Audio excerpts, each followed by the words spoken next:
I will now read the University of Iowa Acknowledgement of Land and Sovereignty.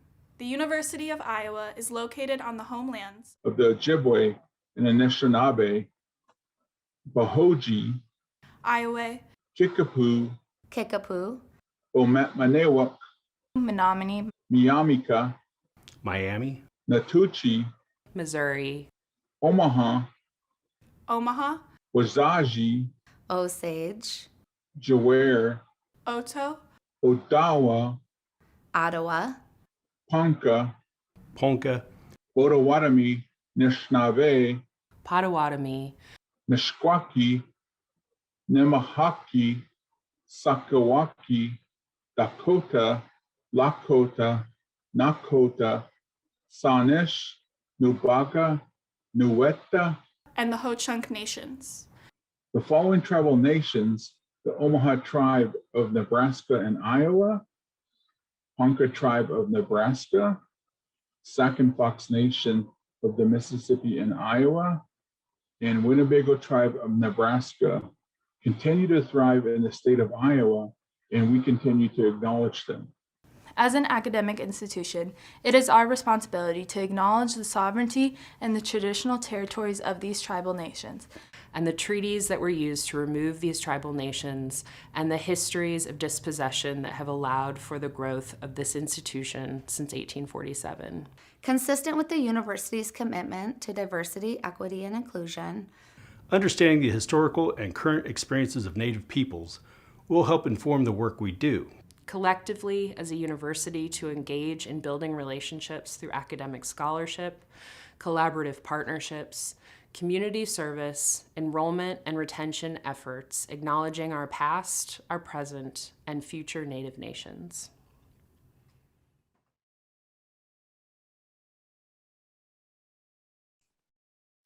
Welcome to the Stanley Museum of Art's Grant Wood Fellow Talk.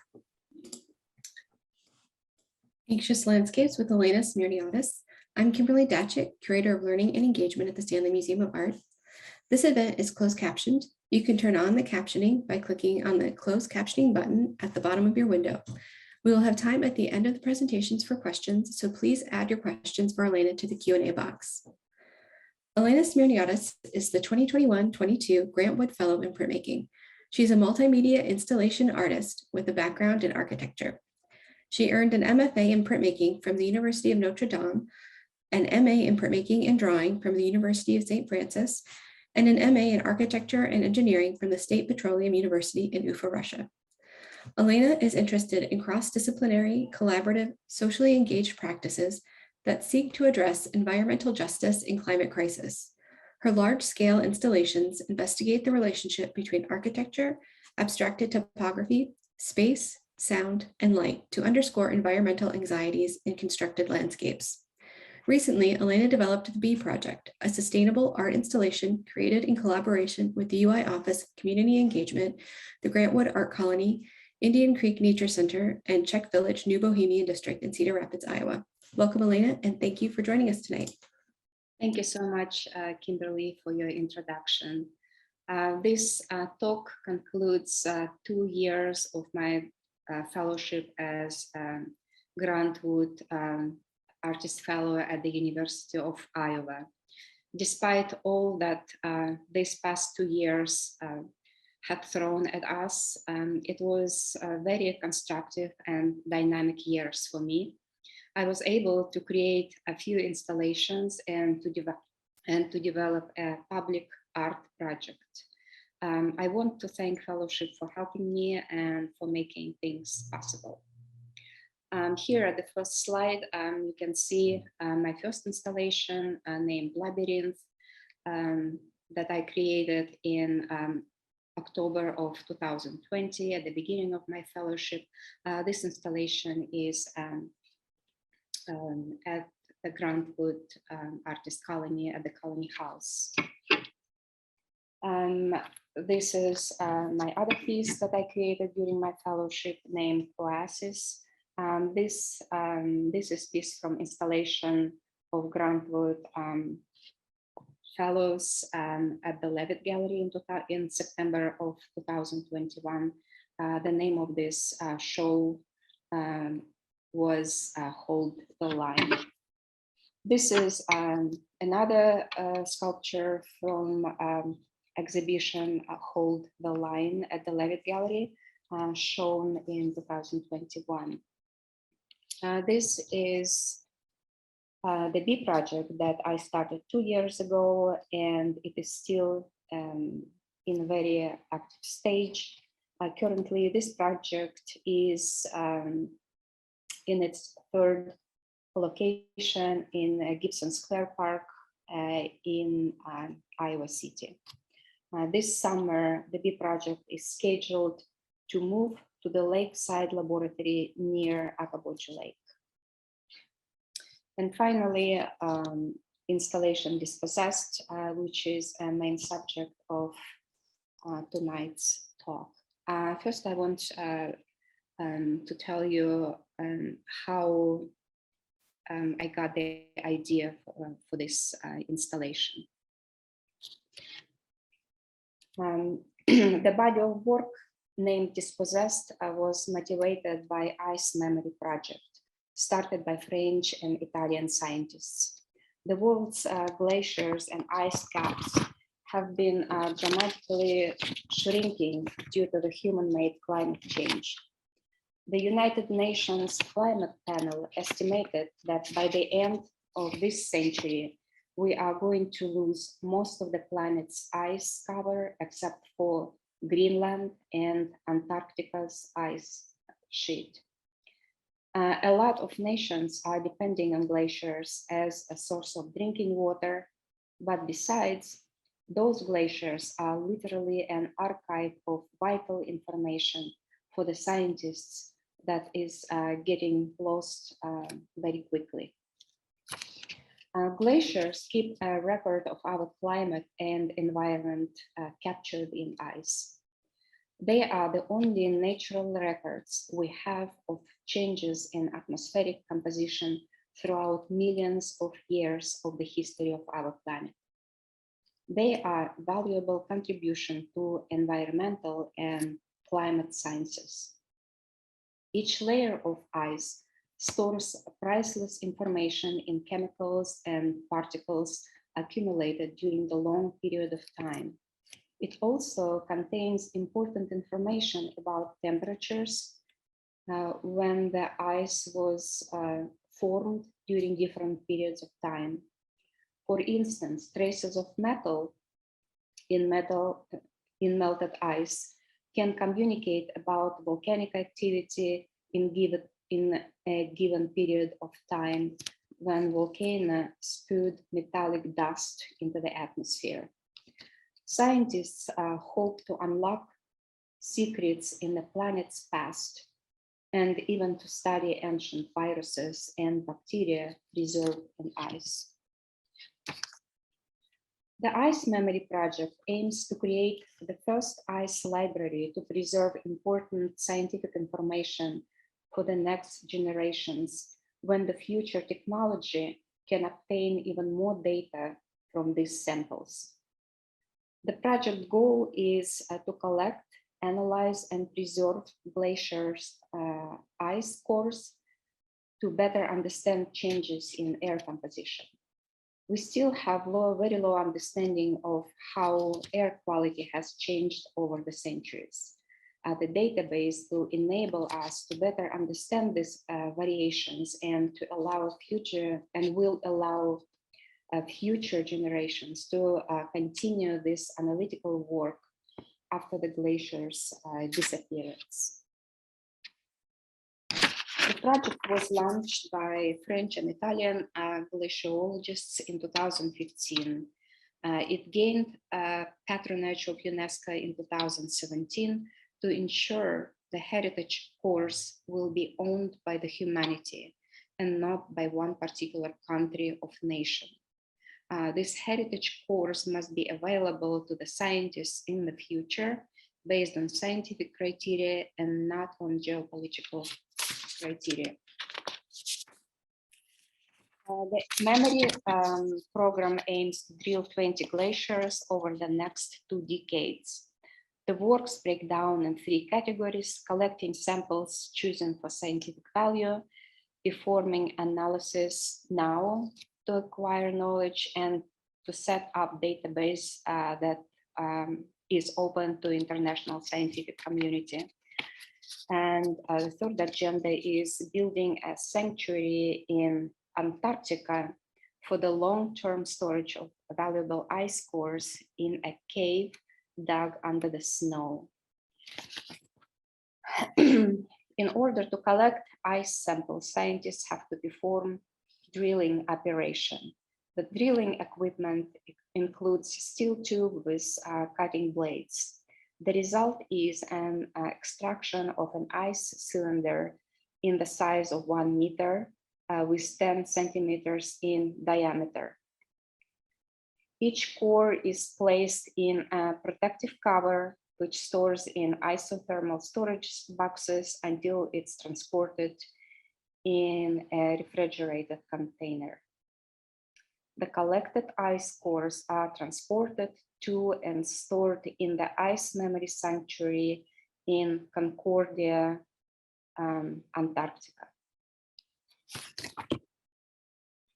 So the Ice Memory Project inspired me to create installation Dispossessed.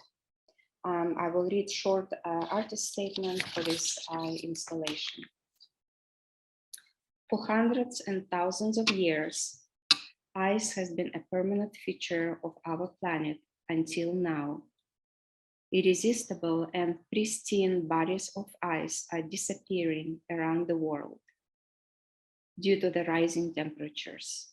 The Dispossessed represents a surreal seascape of icebergs floating in the middle of the dark ocean. The icebergs are formed from the layers that embody sheets of compressed snow that has fallen thousands years ago. Each layer holds the mystery that is vanishing along with melted ice. The Dispossessed creates an atmosphere of nostalgic longing, melancholia for the disappearance of this primeval ice. The installation shows merging of different art fields.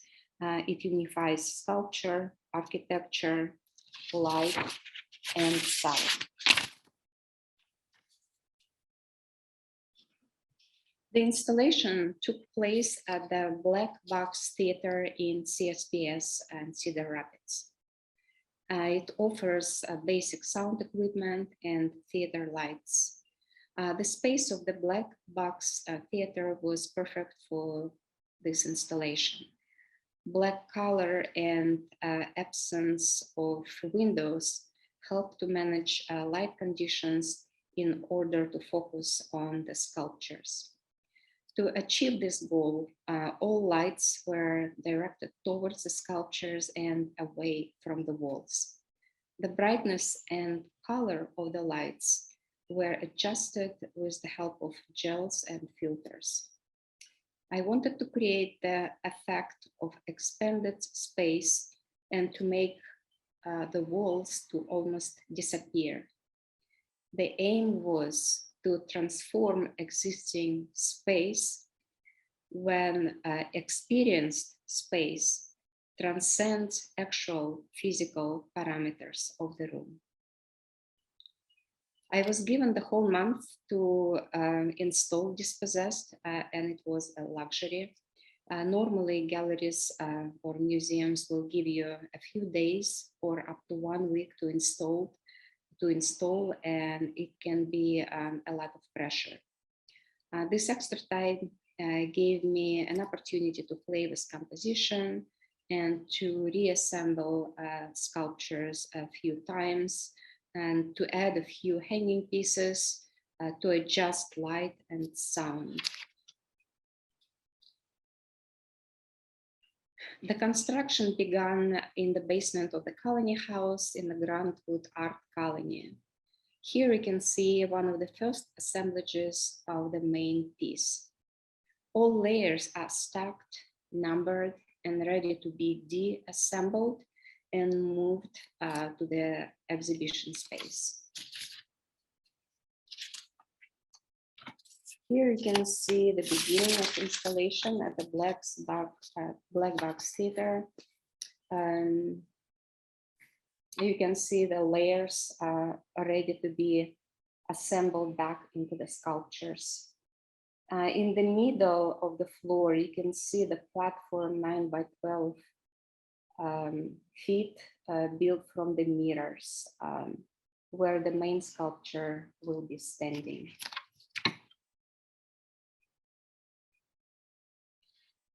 This is a centerpiece of the installation from the different points of view.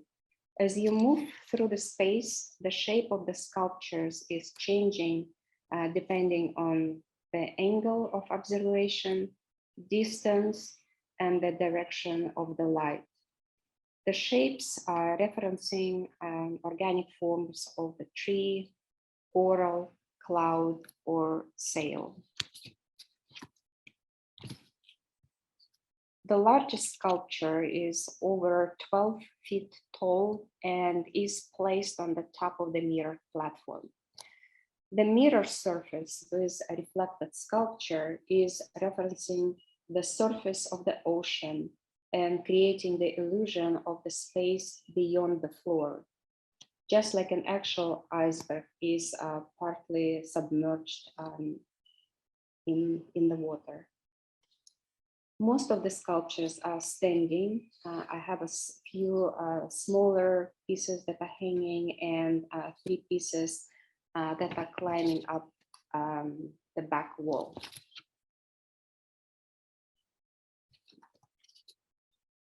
In my installation, I explore physical properties of the mundane materials that often are overlooked.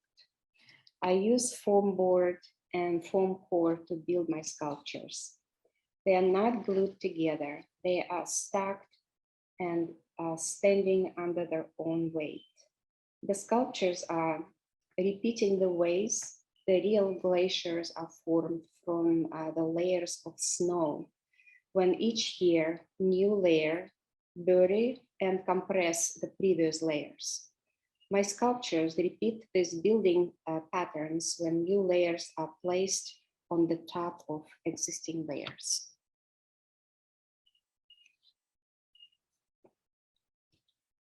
I create natural environment from mass-produced cheap materials. I feel like I remake manufactured materials to attribute them different function. I use physical properties of the foam board, its flatness and stability, and the fact that it has vertical dimension. The side of foam board produces constant 1/4 inch line, which repeats throughout all layers. This repetition gives me the opportunity to create a rhythm in the sculptures.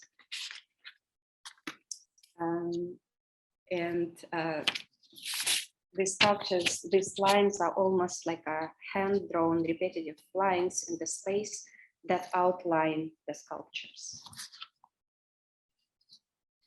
The scale of the pieces decrease towards the back of the space to create a landscape-like setting with icebergs getting smaller and smaller with more hollow spaces inside. I cut not only the edge of the layers, but also I cut into the layers themselves to create cavities inside the sculptures. Installation is revealing a process of melting. The front sculptures are built from whole layers, but as they recede in space, the layers become more porous and fragile.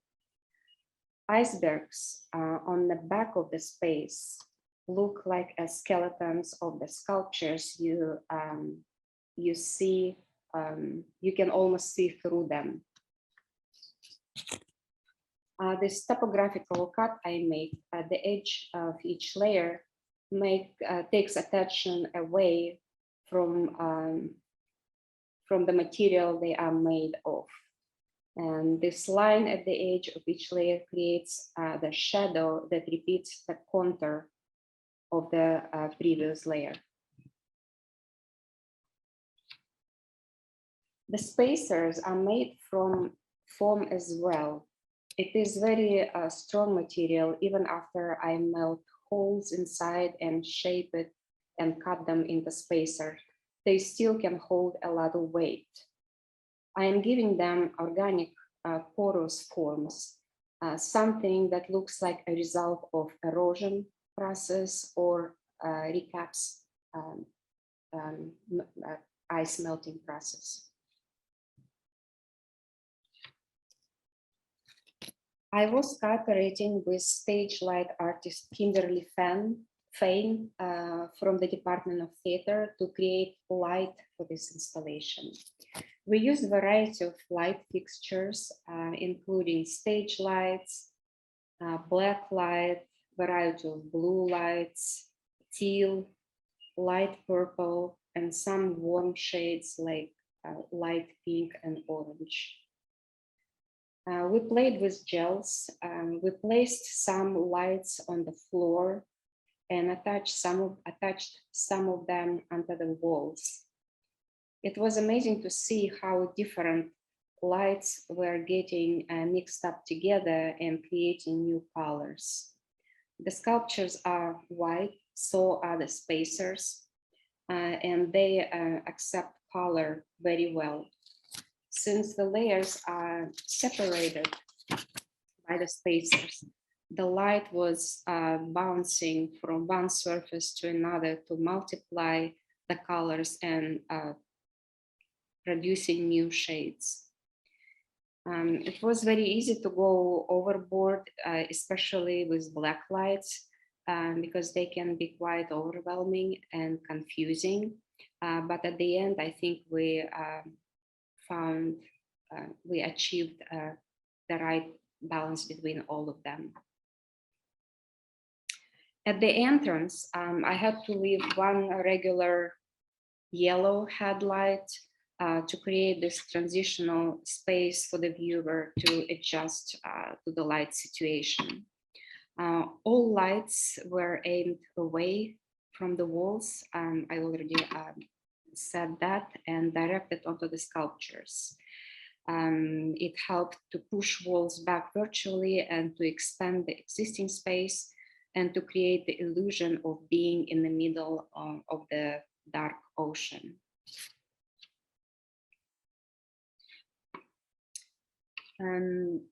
German scientists discovered that the icebergs are making sounds.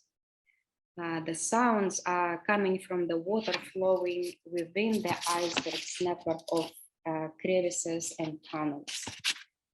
The flow reaches a high enough pressure to produce sound when the water that normally helps to push the iceberg through the ocean begins to rush through it instead. That water current causes vibrations similar to what occurs inside an organ pipe, according to scientists. The sound for Dispossessed was written by the video and sound artist Philippe Rabalais. I had previous very successful collaboration with Philippe. He created sound for my installation Labyrinth. We had a Zoom call directly from the Black Box Theater in CSPS. Philip saw the space and we talked about what this installation was about and what kind of sound it needs. We talked about including deep primeval sounds of the ocean, sound of waves, sound of ice cracking and crushing, and dripping sounds of melted ice. All above, the sound was supposed to expand existing space and to create an illusion of being in the ocean. The goal was create the sound that is full of nostalgia and cry for the disappearing ice. So at the end, I have a very short video of installation Dispossessed, and you can see, you can also hear the sound for this installation. The sound track is 25 minutes long, and it was set up in a loop in the exhibiting space. So here is a short video.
So this is all I got.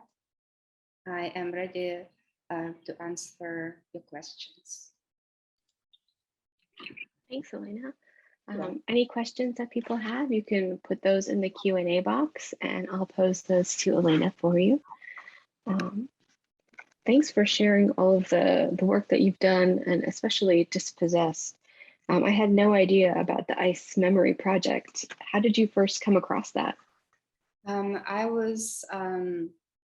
I just saw the article in the National Geographic, and I just started looking, and I got interested, and I thought this is fascinating. This is a very smart way to think about the future of our planet and just do everything to save the humanity, to have the humanity to survive in a different climate that is we are about to face.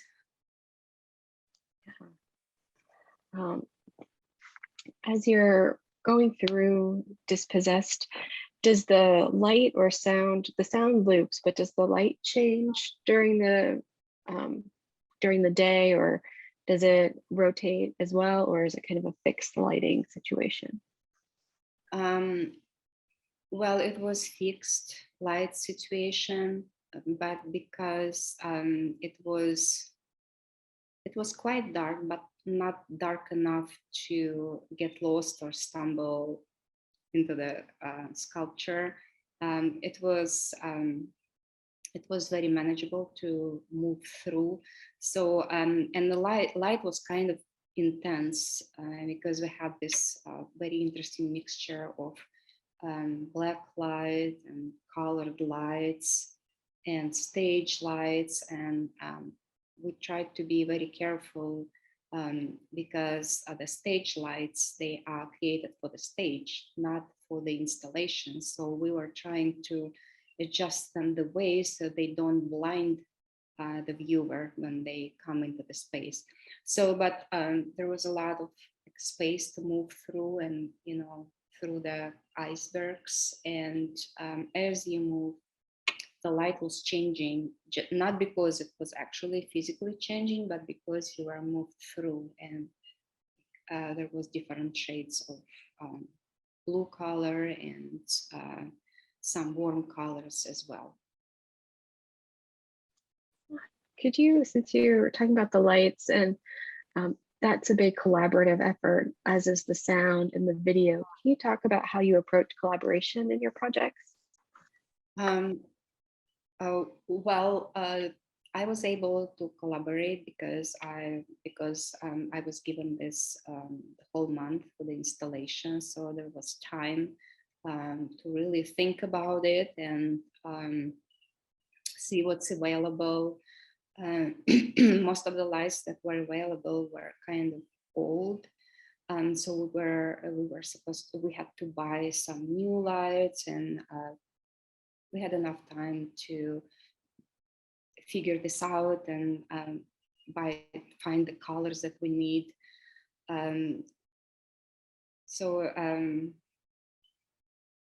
Yeah, it was very interesting collaboration. It was interesting for me because I never worked with a stage artist, stage light artist before, and Kimberly had very interesting experience in this area.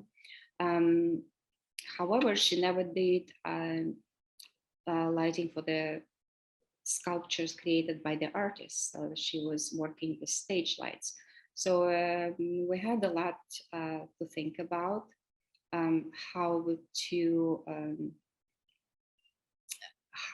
to direct light onto the sculptures in order to have the shadows in the right place and color at the right place and texture at the right place, so the shape of the sculpture would be fully fleshed out, not hidden. And with music and sound artist Philippe Rabalais, we worked before on a few occasions, and it was very easy to collaborate with him. He didn't even have to come to this space. He came afterwards to see the exhibition, but we were able to see the space during the Zoom meeting, and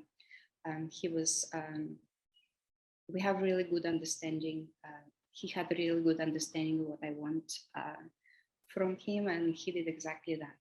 We didn't even have to change anything or remake anything. It was just, it was perfect from the beginning. Yeah, that's great. It helps to have that kind of relationship that builds over projects to sort of tap into what other people want. Yeah, and this both medias, media of sound and media of light, they helped me to actually create this situation of like transformation of the existing space, because usually I have to cover up windows and like block all the unwanted sources of light, and it just took very long time and effort.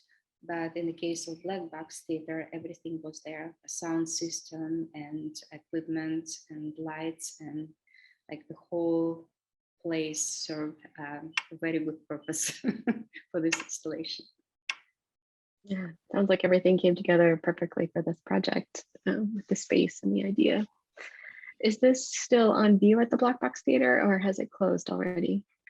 It's closed already. It was on view since June of 2021 until end of August. It was in Cedar Rapids for 3 months. Unfortunately, I wish we could have done it during the school year, where more people can go there and see the installation. But I did have very good visiting numbers for this installation, and very good replies. And kind of closing up, can you tell us how long the bee project is going to be up at Gibson Square Park and remind everybody where it's going to go to next? So the Gibson Square Park location of the bee project will be occupied until, I believe, maybe the middle of June. So there is still time to create bees and bring them and attach them to the sculptures. Just I invite everybody to make a bee, bring it, and just find a empty spot and attach it with zip ties. We're going to have zip ties left on the side. There is also a few signs with QR code that you can access with your smartphone and find a PDF with instructions and videos on how to create bee, what this project is about, and how to attach the bee to the structures. So I hope it's going to grow. All right, well, great. You've given us all an assignment to go and make some bees and get them attached down Gibson Square Park. Thank you so much for joining us tonight, Elena, and sharing your work. We look forward to seeing what you're going to do next. Thank you so much, Kimberly.